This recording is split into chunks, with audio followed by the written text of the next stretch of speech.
not just the last few years, all of the Putin presidency has been an effort to slowly, with fits and starts, to wane itself off of dependency on the West. And one of the reasons that the Russian economy did so well under the current sanctions regime was that those past policies had largely prepared the groundwork for it.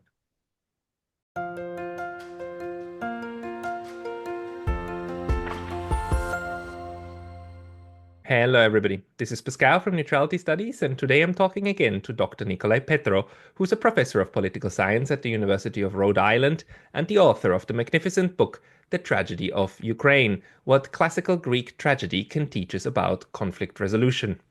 Nicolai studies and writes much about the internal political processes of Russia and Ukraine, but it has been a while since he last was on this channel. Therefore, I'm very happy he agreed to give us all an update. Nicolai, welcome back. Nice to talk to you again, Pascal.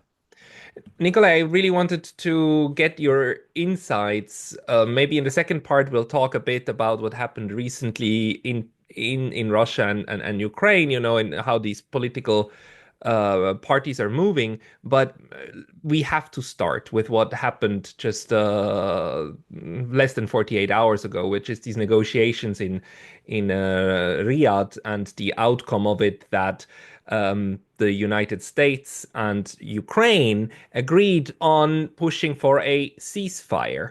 And the agreement says that the Ukrainian side accepts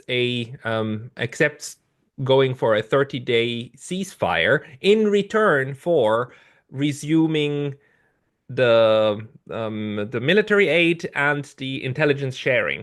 And now, with this information, apparently at the moment, as we speak, the Americans are approaching Russia to tell them that they want a 30-day ceasefire, all while Russia, so far, at least as of the recording of this discussion, hasn't said they would accept or reject. They are so far waiting for the direct information coming from the Americans, and I think Marco Rubio wants to talk to Moscow, and apparently for either Friday or the weekend, it seems that a phone call between Vladimir Putin and Donald Trump is scheduled. What are your thoughts on this?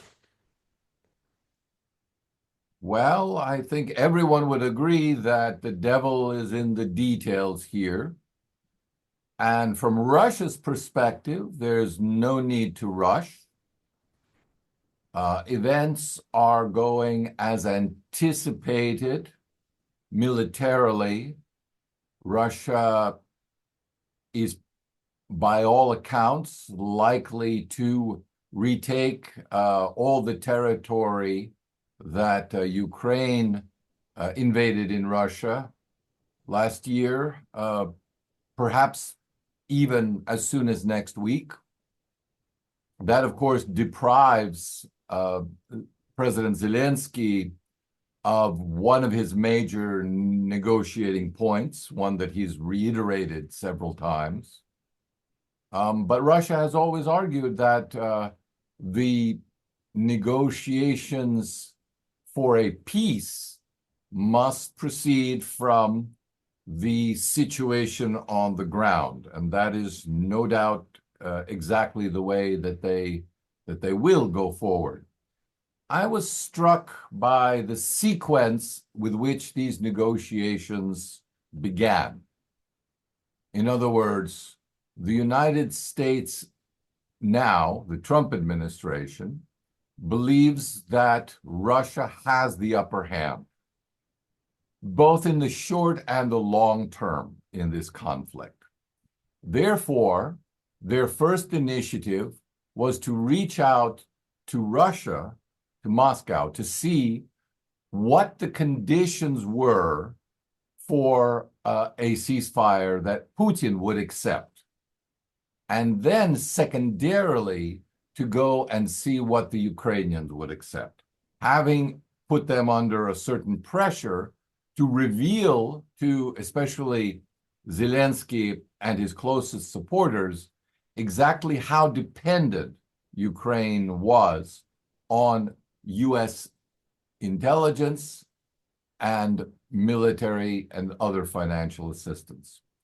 Having, I suspect, made that point, the U.S. negotiators have done their best to explain to the Ukrainians what the limits of their options are, and will now go back to Russia to see if Russia is willing to budge a little bit on its terms. But again, that's the trick in the negotiations. Nothing, of course, will be sealed or done until the Ukrainian and Russian sides actually sit across from each other and negotiate face to face. The United States, the Europeans, the Chinese, the Brazilians, everyone can only sit in the middle and be either an intermediary bringing the sides together, or, as I fear in the case of Europe, stand in the way, pushing the sides further apart. So we shall see in the long run whether the United States has the ability to promote at least the first step in this process. And I would remind people that the ceasefire is only the first step. You go from a ceasefire to secondarily a longer-term armistice, and then perhaps, if you're lucky, into prolonged negotiations that will establish a new settlement between Ukraine and Russia, but that I expect Russia will insist, and Ukraine should insist, should include all of their neighbors as well, all of Europe as well. And that may be years, that final negotiation may be years in the coming.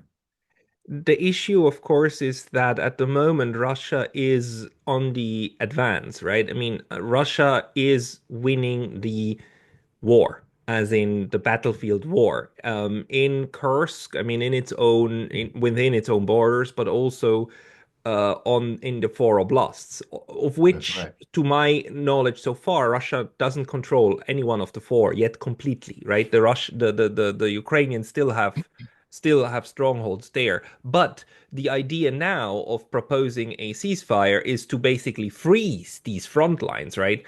And if Russia agrees to this, it would basically agree not to move anymore, because if you don't shoot, you freeze the conflict where it is. So do you think that, because the Russians, Mr. Lavrov and others and Mr. Putin have said repeatedly, we are willing to do diplomacy, but we are not willing to have a ceasefire. I mean, we will continue shooting while we negotiate. Do you think there is a realistic chance that they might reconsider this stance? I think the likelihood of Russia reconsidering its minimal proposal for a ceasefire, which was made, I will remind listeners, last June 2024, by President Putin. He stated only three requirements, or I don't mean to suggest that they're only, but these are the three requirements after which Russia would immediately declare a ceasefire. And they are neutrality on the part of Ukraine, reintroduced, or I should say not reintroduced, introduced into the Constitution, and secondarily, no NATO membership, of course, and no NATO troops within Ukraine, and lastly, the acknowledgement of these four territories, four oblasts, plus Crimea, as legitimate parts of the Russian Federation, as they currently are in the Russian Constitution. So that's a technical procedure, removing them from the Ukrainian and acknowledging that they are now part of Russia in their current administrative borders. I must say that the issue of the administrative borders of the region has not historically been a sticking point in the negotiations that were taking place under the Minsk II Accords. Even within that framework, the governments of the Donetsk and Lugansk People's Republics had, within the framework of the Minsk II Accords, acknowledged that there would be different administrative rights and civic rights also, essentially, for the regions within those territories that were under their control as opposed to under the control of Kiev. So the Minsk II Accords did not apply to the entire Donetsk and Lugansk oblasts, but only to the territories that were then under the control of the rebel forces. So maybe one could envision something similar eventually being agreed to in the case of the present situation. I think the neutrality, non-NATO membership is probably the greatest sticking point. And another key point, which was discussed in the Istanbul Accords, was limitations on the size of the Ukrainian armed forces and some limitation on the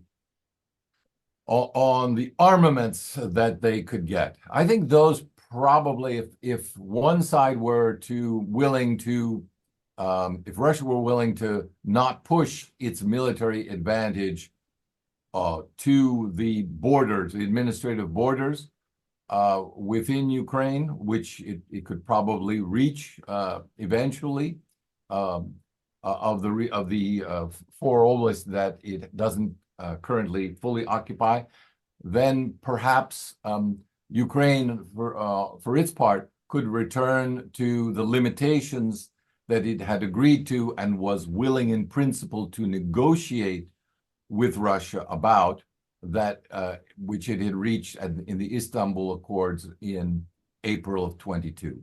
Yeah, so basically, like what other commentators also on YouTube call Istanbul Plus. It needs to Yeah, be an yeah. Istanbul Plus. But the issue, of Not course, not Minsk III, but a reiteration of Istanbul. yeah. And when you think about it in those terms, the sides are maybe not so far apart. But again, we're only talking about how far apart they are in terms of a ceasefire, not even the next stage of a real armistice, much less a full peace settlement. And this is of course very critical, because if these are the conditions for just a ceasefire, we are a far way apart from where the Trump administration currently thinks that it is reasonable to try to push the Russians into agreeing to stop using weapons.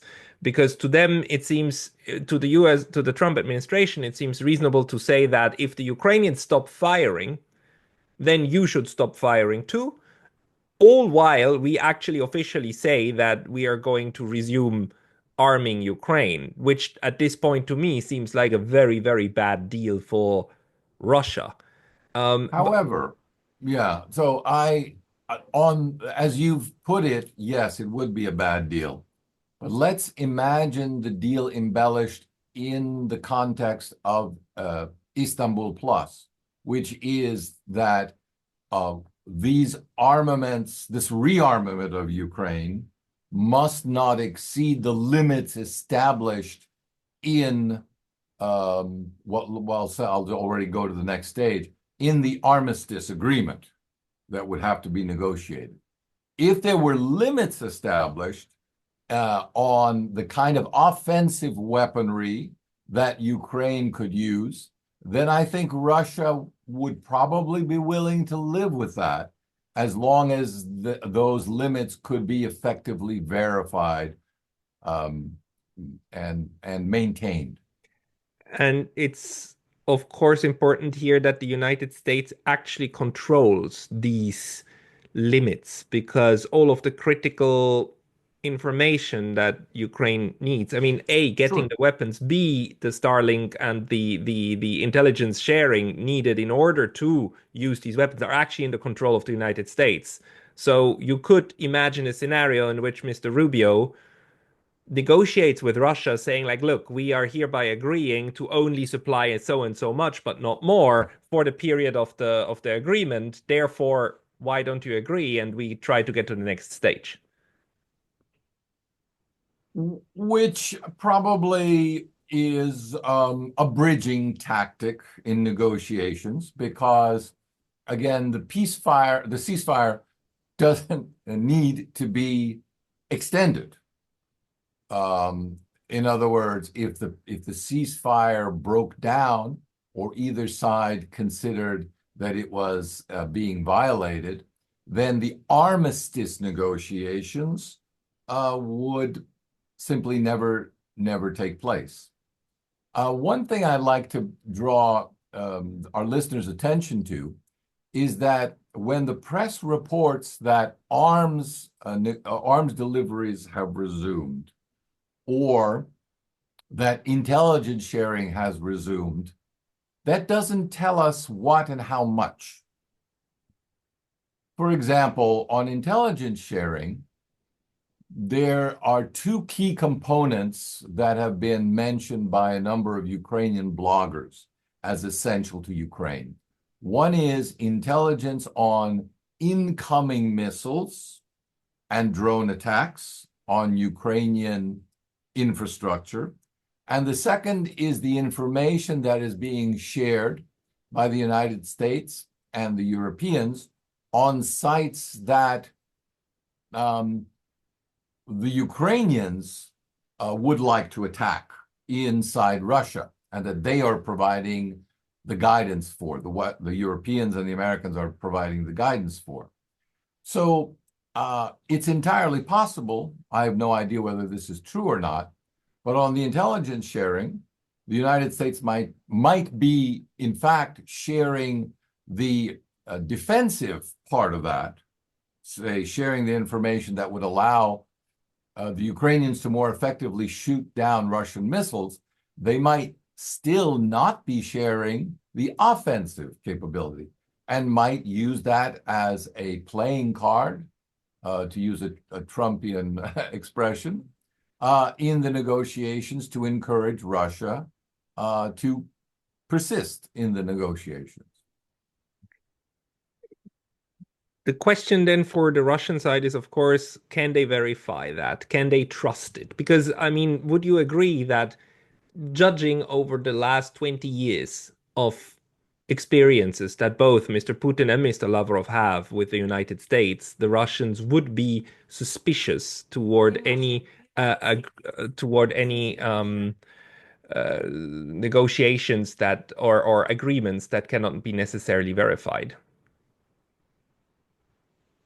Yes, but here Russia and the United States are in a very different and exclusive position from the other participants. And here I include the Europeans as well as the Ukrainians.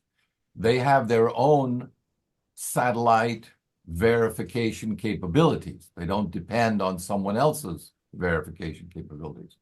So I'm quite confident that Russia feels it can verify um, what is going on. And but in a way that, for example, Ukraine cannot, independently of what the United States and other allies provide.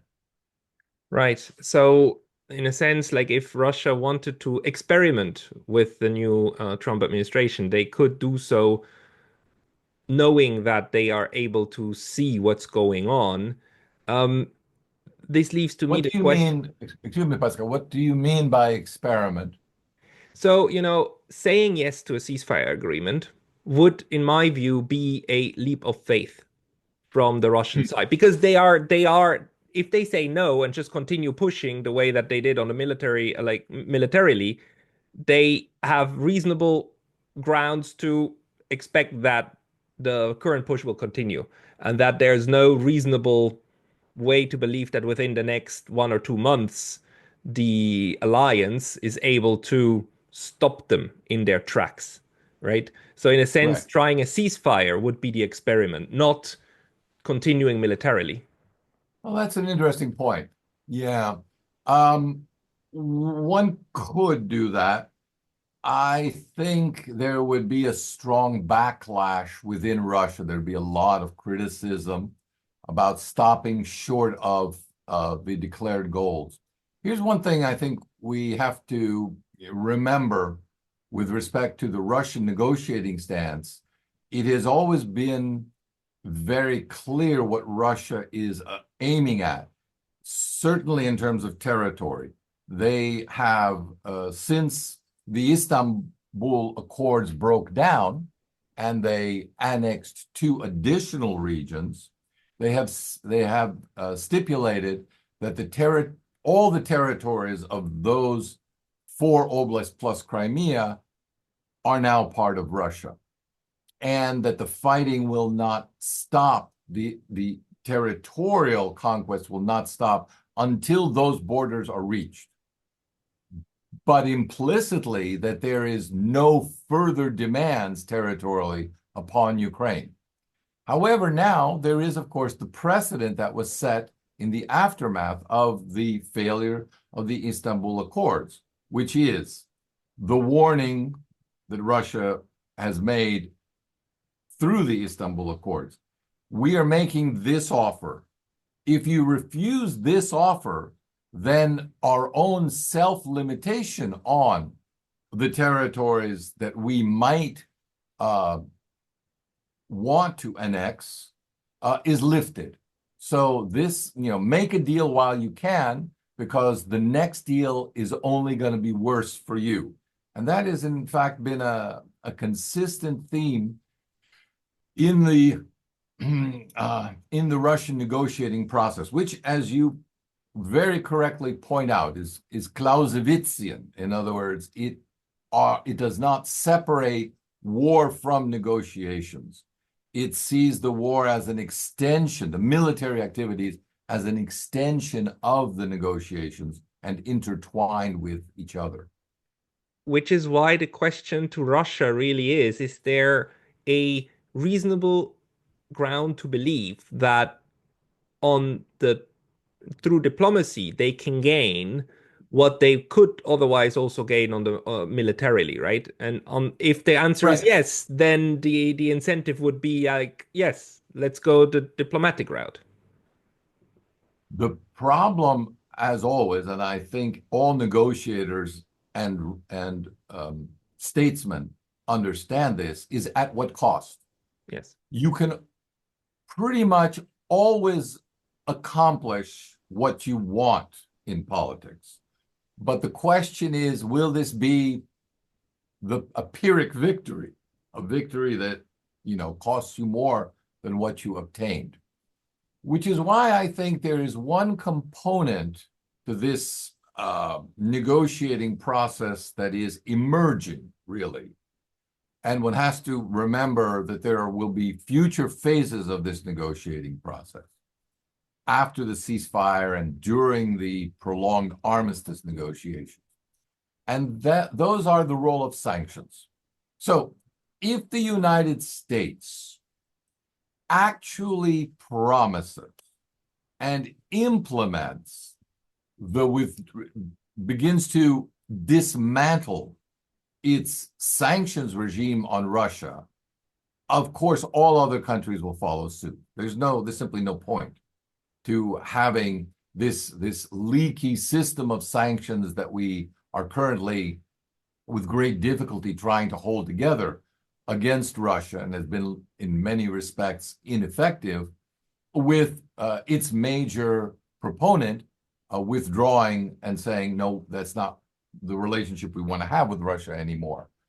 We actually want a mutually beneficial commercial relationship.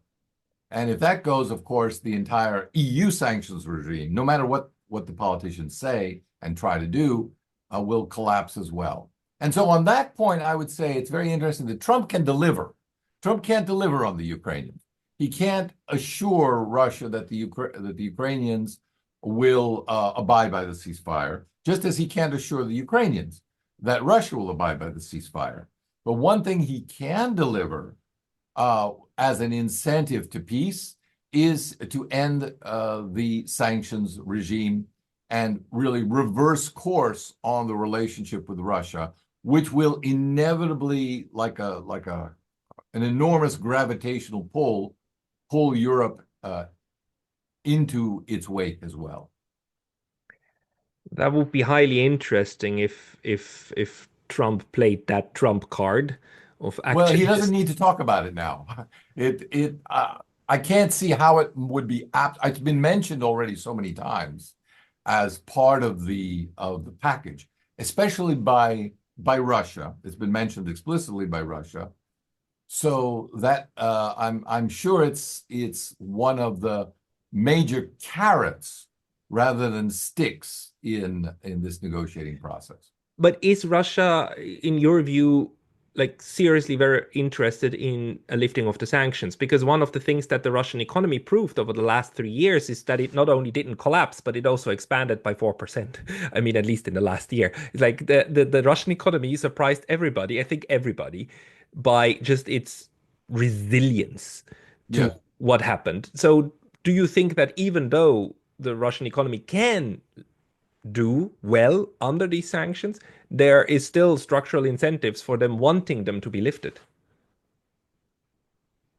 There is an emotional philosophical argument against it, and it's made most articulately by people like Sergei Karaganov, Hmm. who argues that Russians, like everyone else, are weak. They want to make a buck. They want instant gratification, knowing that commercial enterprises, bankers, oligarchs will indeed pursue self-gratification. The sanctions that have been weathered have proven, as you say, Russia's resilience. Let's keep doing that. The counter argument is that, yes, we have succeeded and we have shown our resilience, but it is still better for Russia to have the flexibility regarding what types of enterprises and commercial transactions to engage in and which to avoid. So if that ability were returned to Russia, we would do a better job overall managing that, and we could police ourselves. I think Karaganov's argument is slightly insulting to Russians because they're saying, well, we couldn't possibly refrain from pleasuring ourselves with all the things that the West has to offer, and we'll get into the same sort of dependency with them that we had before. But not just the last few years, all of the Putin presidency has been an effort to slowly, with fits and starts, to wane itself off of dependency on the West. And one of the reasons that the Russian economy did so well under the current sanctions regime was that those past policies had largely prepared the groundwork for it. Step by step, basically preparing Russia for what was to Right. come inevitably. One of the things that I think is, if there are Western analysts, and you see them writing sometimes, who suggest that Russia can be weaned away from China or can be made to revert or return to having a primary geopolitical interest in Europe, I think that is a false hope. Russia has its own strategic course, and the decision to pursue multipolarity, to weaken its not only economic, but also geopolitical and cultural dependence and attachment to Europe, is a long-term commitment that I think Russia is devoted to, regardless of what happens in Ukraine.